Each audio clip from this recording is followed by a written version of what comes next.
Kevin, do you believe that Zion is not going to have the ascent to superstardom that we thought this year? Speaking of highlights, by the way, Kev, have you seen one Zion highlight this year? I'm not kidding. I mean, not quite as many. When I scroll my timeline, not so much, no.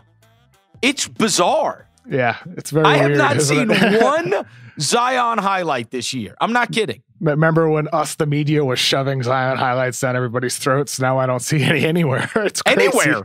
It's pretty wild. Is he not? Does he not have any highlights? I mean, I've been watching Zion highlights since he was 15. I know.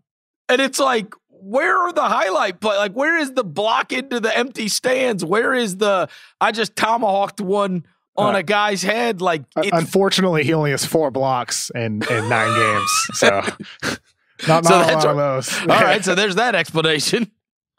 He does have 17 dunks on the year, but I guess none of them, worthy of going viral. I mean, he's averaging like 22 a game. Ingram's the leading scorer on that team. What do you think?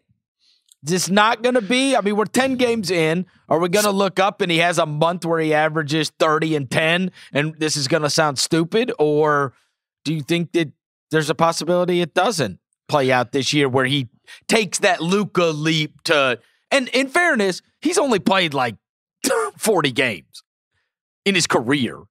Like it's not, this is really the extent of a rookie season. More so than his second year. Yeah, I mean, so I'm not reading too much into it in that sense. Like you said, it's an extension of his rookie year, but it does seem like that he's not going to take that leap to becoming like a 28, 29, 30 point per game scorer, but it also could be a slow start.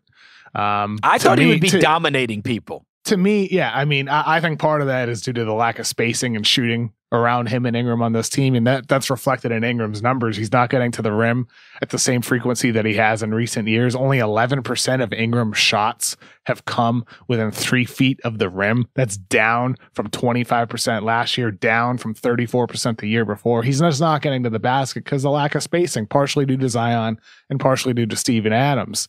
And that's hurting the overall team with no shooting there. And that hurts Zion and doesn't allow him to flourish in the ways that he potentially could. Even JJ Redick, he's not shooting the ball lights out like he normally does. They need their guys to start shooting the ball better. And for Zion, like we're talking about his offense, but to me, like it's hard to be a superstar with all offense. It's really hard. Like James Harden was a top 10 level player, even in the years they didn't play any defense because his offense was so otherworldly.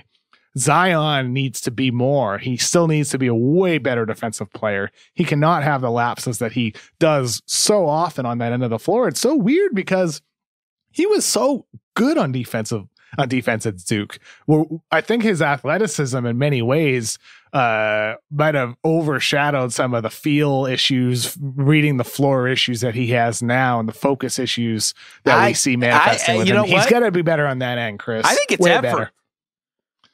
I think it's effort. I really do. I watch him. Whatever it is, effort or conditioning or focus, like no matter what it is, it's got to get fixed. You see a lot of times where he'll just, let guys go by. Yeah. He could contest it.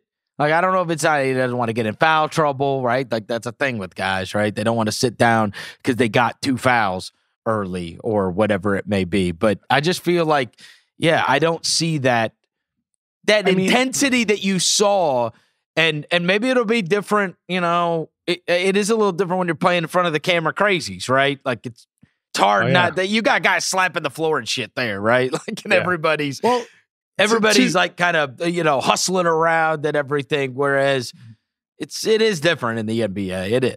To your point there with Zion, with it being effort has never been an issue for him. He's always given it as all, and he still does on the offensive boards. Watch the way he attacks the offensive boards. No, it's only defense. It's only defense. And it's not like there's not a pride in the defense like there is. Well, there was at Duke, though. Yep. And that's why when I watch and all the injuries he's had, part of me's wondering, is this intentional? Is he intentionally not putting in as much effort and then saving himself because he knows, the team knows that those legs, They can only take so much of a beating over the course of a long regular season. Could it be that he's just saving himself on that end of the floor, giving it all offensively, and then come playoff time or in big games, that's where the intensity gets ratcheted up on defense? I don't know that for a fact. I'm just throwing the thought out there because it's so weird to see what he was to what he is right now. And if that's effort, if that's a choice and not conditioning or, tired or whatever, I wonder if part of this is intentional. And I'm very fascinated regarding them. I'm very fascinated with what you say about Ingram and those shots at the rim, because they are the big, punish you team. And this is where if they can get to the playoffs, they can be a problem for the smaller teams because they'll just get every friggin' rebound. When a team misses, they get it. When you miss, you get it. That you could you take two awesome players and you throw them together and then you say sometimes they can reach their apex simultaneously and sometimes they can't, like we see LeBron play with Anthony Davis. We've seen a lot of amazing duos throughout our time, obviously Wade and LeBron, and you could go on and on and on and on and on. I really have a hard time thinking that you can get the best version of Ingram and the best version of Zion simultaneously. I just don't think it's a good fit.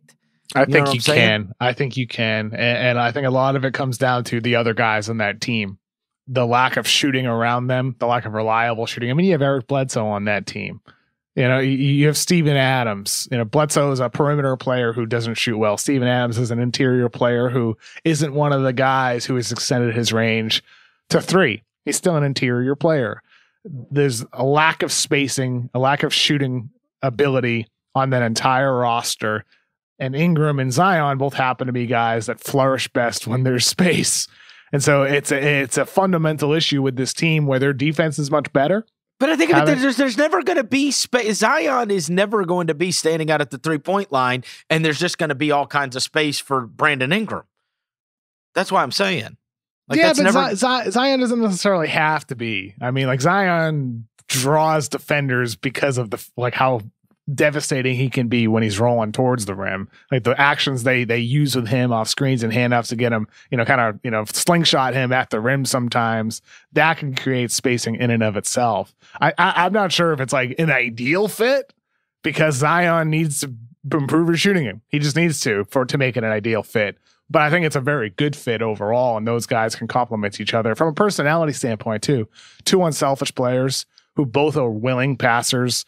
And this year, Ingram's defense has been much better. He's putting in more effort on that end of the floor. Zion they can both be versatile when it comes down to it, if they're both actually trying as hard as they can. I think it can work at a high level there. It's just about finding the right other pieces on that team. All right. I think they could both average 30 points a game in the league, but they'll never do it together. That's what I'd say. I think they could both be your best guy. You know what I mean? Sometimes, I don't know. I don't love the fit at all.